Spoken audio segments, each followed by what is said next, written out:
আসসালামু আলাইকুম সুপ্রিয় দর্শক শ্রোতা বন্ধুরা, আপনারা যে যেখান থেকে আমাদের এই ভিডিওটি দেখছেন সকলকে আন্তরিক শুভেচ্ছা জানিয়ে শুরু করছি আমাদের আজকের এই ভিডিও প্রোগ্রামটি। দেখতে পাচ্ছেন ক্যামেরার সামনে নিয়ে এসেছি এক সুন্দরী পর্দাসীন আপুকে, তার কথাগুলো আপনাদের সামনে তুলে ধরবো। চলুন শুনে আসি এই সুন্দরী পর্দাসীন আপুটির কথাগুলো। আসসালামু আলাইকুম আপু। ওয়ালাইকুম সালাম ভাই। কেমন আছেন আপনি? ভালো আছে। আপনার নাম কি আপু? আমার নাম নূপুর। নূপুর। কোথায় থাকেন নূপুর আপু? থাকি গ্রামের বাড়ি রাজশাহী। গ্রামের বাড়িতেই থাকেন নাকি অন্য কোথাও থাকেন?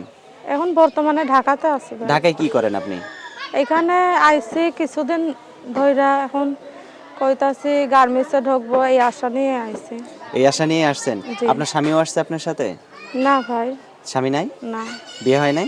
বিয়ে হয়েছিল, স্বামী ডিভোর্স দিছে। কেন ডিভোর্স দিল কেন এত সুন্দর মানুষটাকে? যার ভাগ্য খারাপ তাই। নাকি কপালে আপনি যদি স্বামীর সাথে দুঃখ খারাপ থাকে। ব্যবহার করতেন? না, কখনোই না। খারাপ ব্যবহার স্বামীর সাথে করতে যাই। কখনোই করেন নাই?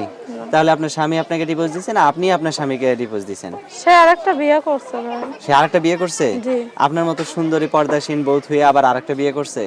হ্যাঁ, আপনার চেয়ে সুন্দর নাকি আপনার আপনার মতোই? হয়তো আমার থেকে সুন্দর তাই। মানে আপনি দেখেন নাই তাকে? না। এই জন্য আপনি মনের গোসায় চলে আসছেন ঢাকায়। জি। তা এখন ঢাকায় চাকরি করবেন, গার্মেন্টসে চাকরি করবেন, গার্মেন্টসে চাকরি পাইতেছেন না? না ভাই, এখনো চাকরি পাইতাছি না, ঘুরতাছি তো। স্বামীর কাছ থেকে আলাদা হয়েছেন কতদিন আগে? হয়েছে 2 বছর। 2 বছর? তে এতদিন বাড়িতেই আছিলেন? জি। তো এখন ঢাকায় আসছেন, যদি কোনো বিয়ে শাদী কেউ যদি করতে চায় বিয়ে বসবেন না? অবশ্যই একটা ভালো মনের মানুষ পাইলে বিয়ে বসার জন্যই বলছি। কি রকম ভালো মনের মানুষ?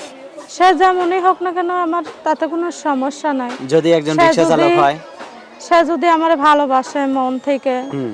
আমার বিয়ে হয়েছে যেই নাও, আমার একটা বাচ্চা আছে, তার ধরুন খাওন পরন। মানে একটা বাচ্চা আছে আপনার? জি। বাচ্চার বয়স কত? 3 বছর। আর আপনার ছেলে বাচ্চা না মেয়ে বাচ্চা? ছেলে বাচ্চা। ছেলে বাচ্চা। তো এই ছেলে বাচ্চাটাকে মাইনে নিয়ে যদি কেউ আপনাকে গ্রহণ করে সারা জীবনের জন্য, আপনি তার সাথে থাকবেন সারা জীবন? হ্যাঁ। তাকে কোনোদিন কষ্ট দিবেন না? না, যদি কোনোদিন কষ্ট দেন? দেব না কষ্ট, কখনোই আচ্ছা, না। তো একবার এখন- কষ্ট পেয়ে তো আইছি।